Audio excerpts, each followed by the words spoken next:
अल्लाह ने कुरान में एक जगह फरमाया है कि जमीन और आसमान के दरमियान हर चीज अल्लाह को सजदा करती है, विच मीन्स सारे star, galaxies, planets, mountains, trees. लेकिन ये कैसे पॉसिबल है? सजदा तो इस तरह होता है। और कभी स्टार और प्लैनेट्स को हमारी तरह इबादत करते हुए किसी ने देखा है? लेकिन अल्लाह ने कुरान में बार बार कहा है कि ये सारी चीजें अल्लाह की इबादत करती हैं। तो यूनिवर्स की इन सारी चीजों में कोई न कोई बात कॉमन एक जैसी जरूर होगी।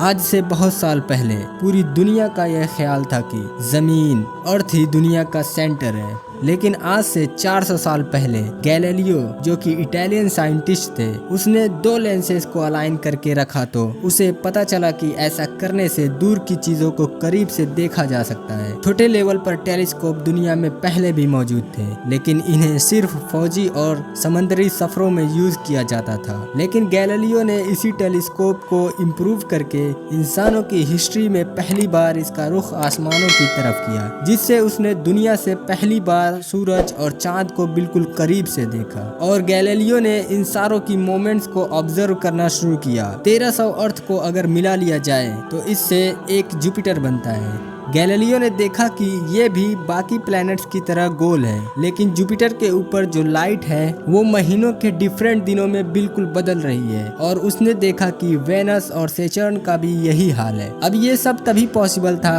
अगर सारी चीजें सूरज के गिर्द घूम रही हों, अर्थ के नहीं। गैलीलियो ने ये बात पूरी दुनिया को बताई कि यूनिवर्स का सेंटर अर्थ नहीं बल्कि सूरज है। लेकिन ये बात सुनकर यूरोप के सारे चर्चेज उसके दुश्मन बन गए, क्योंकि उस जमाने के पोप का ये ख्याल था कि अर्थ ही यूनिवर्स का सेंटर है। और सिर्फ पोप का नहीं बल्कि पूरी दुनिया का यही ख्याल था, जिसके लिए गैलीलियो को चर्च से ये सजा मिली कि वो हमेशा के लिए घर में बंद कर दिया जाएगा। लेकिन गैलीलियो ने अपनी काम जारी रखा और उसकी इन रिसर्चेज को पूरी दुनिया ने माना, इवन पोप ने भी। गैलीलियो के मरने के 350 साल बाद पूरी दुनिया के सामने उससे माफी मांगी और कहा कि हम गलत थे और आप सही थे। धीरे धीरे हमें पता चला कि अर्थ यूनिवर्स का सेंटर नहीं बल्कि ये सूरज के गिर्द घूमती है। और सूरज भी कोई इतनी बड़ी चीज नहीं है, बल्कि सूरज तो इसके जैसे अरबों खरबों स्टार की तरह मिल्की वे गैलेक्सी का एक छोटा सा हिस्सा है। और ये मिल्की वे गैलेक्सी अरबों स्टार से बनी हुए है और ये सारे बिलियंस ऑफ स्टार एक ही सर्कल में घूम रहे हैं। हम तो सूरज के गिर्द घूम रहे हैं, तो सूरज जैसे अरबों खरबों स्टार्स मिलकर किसके गिर्द घूम रहे हैं? Super massive black hole. इस ब्लैक होल ने, जो हमारे सूरज से 40 लाख टाइम बड़ा है, ये पूरी गैलेक्सी को एक सर्कल में रखे हुए है। जिस तरह हमारे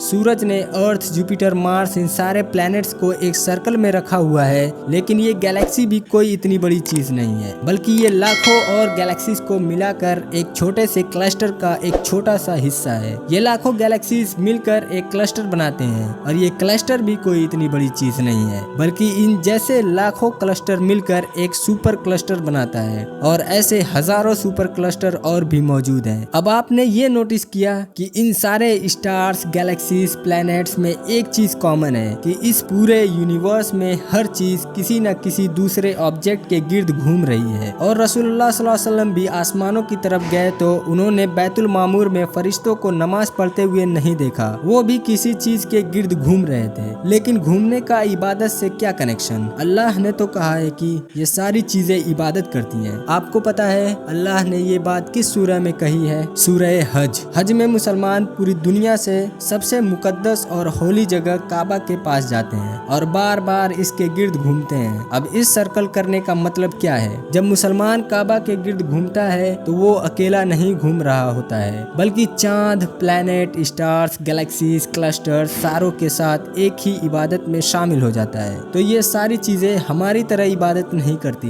बल्कि हम सारे मक्का जाकर इनकी तरह इबादत करते हैं। लेकिन इस आयत में तो लिखा है कि ये सारी चीजें अल्लाह को सजदा करती हैं। सजदा का मतलब सिर्फ हमारे वाला सजदा नहीं, बल्कि अल्लाह के निजाम के मुताबिक चलने को भी सजदा कहते हैं। लेकिन अल्लाह ने इस आयत में सिर्फ स्टार, गैलेक्सीज, प्लैनेट्स का जिक्र नहीं किया, बल्कि हर चीज, पहाड़, पेड़, जानवर, सब का जिक्र किया है। ये तो सर्कल में नहीं घूमते। आज से हजारों साल पहले एशियट ग्रीस में एक कॉन्सेप्ट बना कि यूनिवर्स यूनिवर्स की हर चीज एक बहुत ही छोटे पार्टिकल्स एटम से बनी हुई है, जिसको फिर 2000 साल तक पूरी दुनिया भूल गई। लेकिन आज से 100 साल पहले इस कॉन्सेप्ट पर रिसर्च दोबारा शुरू हुआ और साइंटिस्ट के रिसर्च से पता चला कि एटम्स सबसे छोटा पार्टिकल्स नहीं है, बल्कि इसके अंदर और भी पार्टिकल्स हैं, जैसे प्रोटॉन, न्यूट्रॉन, इलेक्ट्रॉन। प्रोटॉन और न्यूट्रॉन हमेशा एटम्स के सेंटर में होते हैं और इलेक्ट्रॉन हमेशा इसके गिर्द घूम रहा होता है,